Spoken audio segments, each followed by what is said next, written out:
donc Ousmane Sonko moo bëgg 2029. waaw am na ci sañ-sañ. te moo war a nekk.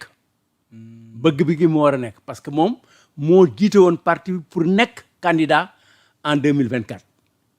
yàlla dogal li muy dogal indi leneen parce que mënatul woon leneen amatul woon pexe te ñàkk pexe la wala léeb na ko moo la koy woon dayal bi ñu demee ba amatul pexe ñu ne bon nañ déggoo yow nekk ko man ma nekk ci gannaaw.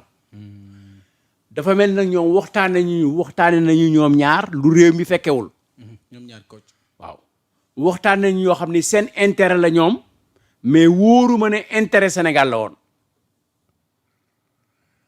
seen waxtaan ñoom ñaar ci loolu ñoom li ñuy wax parce que Ousmane Sonko moo ne bi ñu demee ba am ay jafe-jafe ñu wax déggoowuñu ci laa jëli seede ma jëli El Malick Ndiaye mooy ngonte woon kooku bokkul woon dañ ko indi mais ba ñuy waaj fekk ko ba ñuy door fekk ko mais ñëw nañ ko indi pour wax ne nangam la ñu waxoon te mu ngi ba def lii loolu am na waaw mais loolu bu amee te Sonko nekk ci loolu am na sañ-sañam mais ensuite waxuma la sax loolu mais gis nga Sénégal ci boppam ak waa Pastef ci boppam ñoom ñoo yàkkamti Sonko nekk président de la République. c'est une demande. waaw te bi ma gisee benn jamono mu indi espèce su pression espèce su am mbaa ñàkk espèce su yàkkamti bëgg ñu ngi wut sëriñ pour que tey bu ñu yeewoo ëllëg di 2029 mais après ñu mel ni am ñu commencé jaaxle ci 2029 boobu la coow di commencé am nag jaaxle bi mooy rabat d'arrêt bi xaw ma lu ci am xaw ma am na xam naa kooku dama koy bàyyi ak jàngkat ak ñu koy atte mais au moins Sénégalais yu commencé sañu xalaat ne Sonko de mënul nekk candidat à l'élection présidentielle de 2029 loolu am na wala amul. am na kay. très bien bu boobaa nag te man ma xam ne ñu bëgg ma dégg li Guy Marius Sagna wax mu ne président bi fi nekk te ñu fal ko man faluma ko mais Sénégalais ñoo ko fal ci biir Sénégalais la bokk. dafa mel ni loi bi bu ñu ko voté nga d'accord nga bañ a d'accord loi la day dal sa kaw mais bi ñu demee ba àgg foofu mu ne président de la République bi ñu am dafa illégitime loolu rek doyoon na xeex ci biir parti bi doyoon na xeex Sénégal suñu président ñu ne suñu président dafa illégitime li mu yor moomu ko awul ci yoon mën na am sax daf ko luxus wala daf ko def nangam ñu ne il est illégitime waaw bu boobaa man ma xam seen bëgg ma ne xam naa li ngeen bëgg yéen da ngeen bëgg président bi illégitime ngeen illégitimer ko indi beneen président boo xam ne bi day am légitimité ngeen légaliser ko mais ma jox leen pexe ne leen situation bi ngeen nekk nii lenn rek moo wóor pour ngeen faj ko ngeen def Sonko waajal ko tout de suite pour def ko président de la République en 2026 après le vote de la loi de finances man wax naa leen ko. maanaam loolu nan la mën a nekk. mais bindoon naa ko yàgg na. 2026 dañuy modifier constitution bi rek bi ñu juboo bu fekkoon ne juboo bi amoon na. te ñu déggoo dañuy modifier constitution bi rek wax ne léegi président de la République boo amee empêchement. premier ministre mën na ñëw. dama lay bàyyi nga àggale ko. waaw allez-y. li nga wax dafa am solo. waaw moo tax boo dugalee ci kàddu bi ci bokkul mën naa ko répété. te bu dee saaga ma wax répété ko noonu kaso laa jëm. parce que yenn saa yi aussi da ngeen dugal nit. ok waaw moo tax ma ne président bu feebaree bu empêché wala mu démissionné premier ministre moo koy remplacer continuer mandat bi jeexal ko comme Diomaye Sonko mooy Diomaye. Diomaye mooy Sonko. te amoon nañu benn seede ba ñoom ñett ñooy ànd. ñaari seex yi ñoom ñaar ak seen doomu bàjjan El Malick ñoom ñett buñ ci déggoo ma naam surtout que président Diomaye waxoon na ne xoolal siis bi man fi ma toog yow laa ko yéene. te bi ma koy wax. il faut que ñu jàpp waxtu bi ma koy wax. pour wane changement yi ci dégg bi nga ko koy wax mooy seet la buñ ko indil moom mu ngi ci palais bi seet bi ñëw Sonko ñëw ci xew mi mu ne ko jabar ji ma may de ba mu sëy si tey man yow laa ko yéene Ablaye dafa rëy. donc ku ci nekk dafa am benn moment boo xam ne bii la ngay wax ak la ngay def moment yi muy am changement dafa am luy xew parce que c'est pas continu donc loolu bi mu amee ma ne man def nañ ko def mënoon nañ ko def buñ ko defoon mu sotti. moonte xalaat bii de dafa am solo nga xam ne buñ ko jëfe woon amaana coow li sax duñ ci agsi.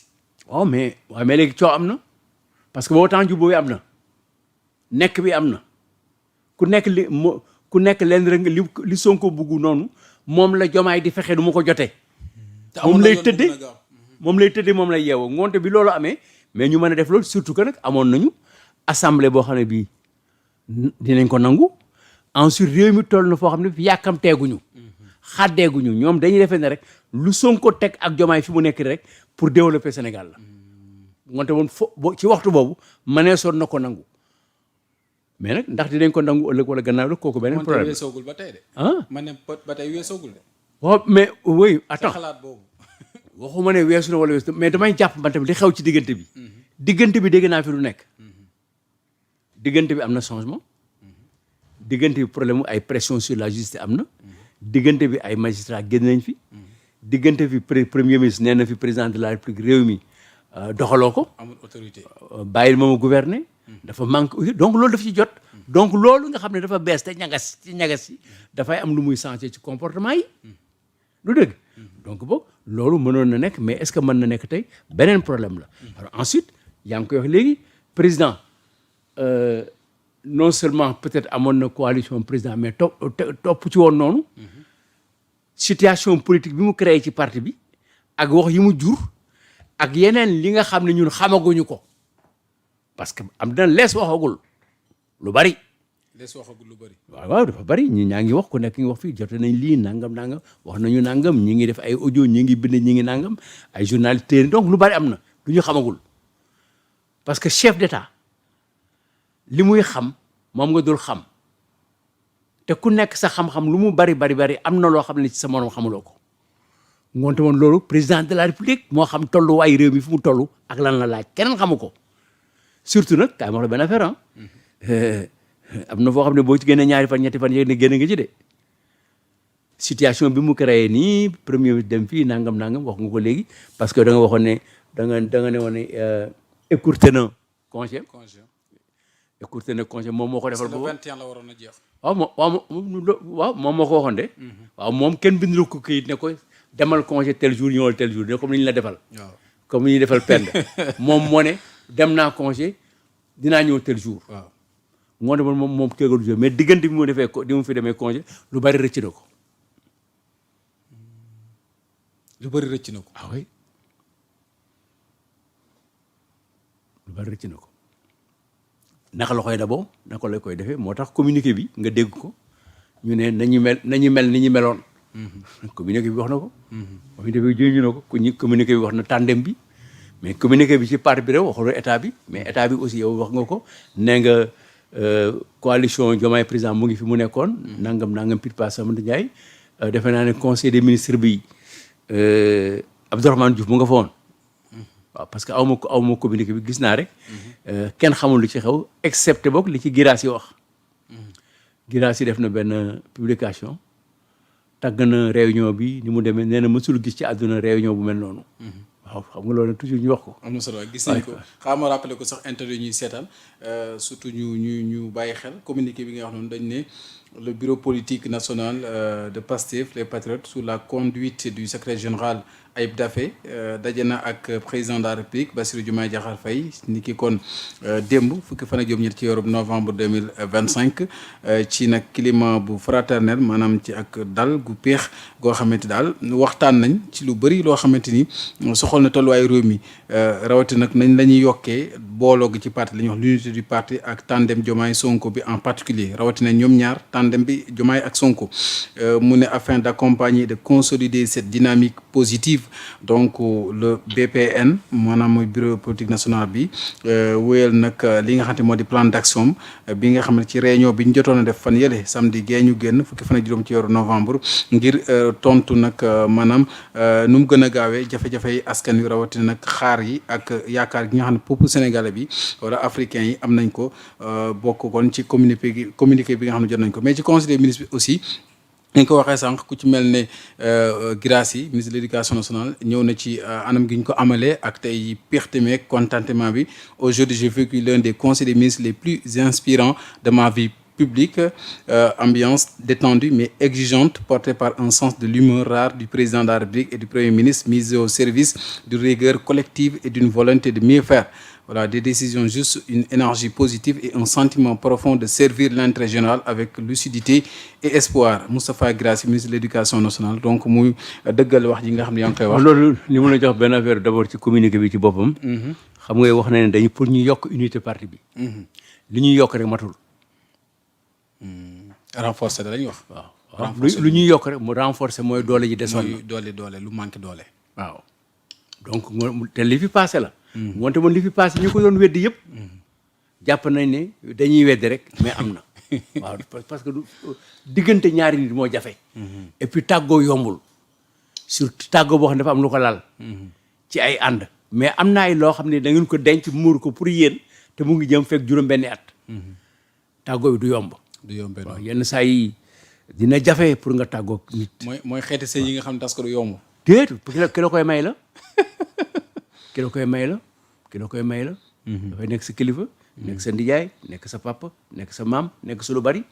dimbali la utal la kër may la oto dimbali la jox la xaalis ngay takki beneen jabar sax bu dul doom mu dimbali la nga war a xëy tas ko ba pare war a génne kër gi mu nekk dem uti feneen dem fooy luyee ji te yow booy dem dañ leen doo yóbbaale lal bi parce que jëndoo ko ta fase bi day metti du yomb donc loolu nañ ko jàpp bi ci des nag Guirassy mooy dañuy jàpp aussi am na lu bees parce que yaakaar wóoruma mais gannaaw premier jour conseil des ministres bi ñu dajee nga dégguma kenn ku jóge ci conseil des ministres wax ci rajo ak télévision wala bind ne lii ak lii nii la conseil bi demee neex na feet na nangam li tax mu jàpp ne neex na feet na dafa gën wi passé. ay wolof ngay wax de. waaw ma ne conseil des ministres bi mu tey dem tey. dafa gën bii passé gën bële ci passé. te mosuñoo gis conseil des ministres am ñu waxee nii. waaw. ngoonte bon am na lu muy faj. parce que wax bi aussi du pour ñun pour defal xolu nit ñi la. pour crainte yi ñu doon am jaaxle bi ñu doon am ñu mu deñ. mais loolu dindiwul jaaxle. lan mooy di jaaxle. sip dàq na muus mais dàqul gaynde donc foofu la toll mais d'ailleurs sax won na la ne que conseil des ministres yi mu nekk yëpp te nekkoon na ministre. pendant assez longtemps. oui mais nee na yi mu passé yëpp yi fi nekk yëpp. boole na sax yu njëkk ya non yëpp. benn mu amelu ci nii. moo lay wane ngoonte bon tey moom il est en extase. mais loolu yëpp communication la. parce que moom tam communicant la. ça parle. waaw communicant la parce que moom moo élaboré ancêtre code de la presse bi ngeen yor. parce que moo ko defar ba mu pare. tout à fait mu bàyyi ko fi. tout à fait.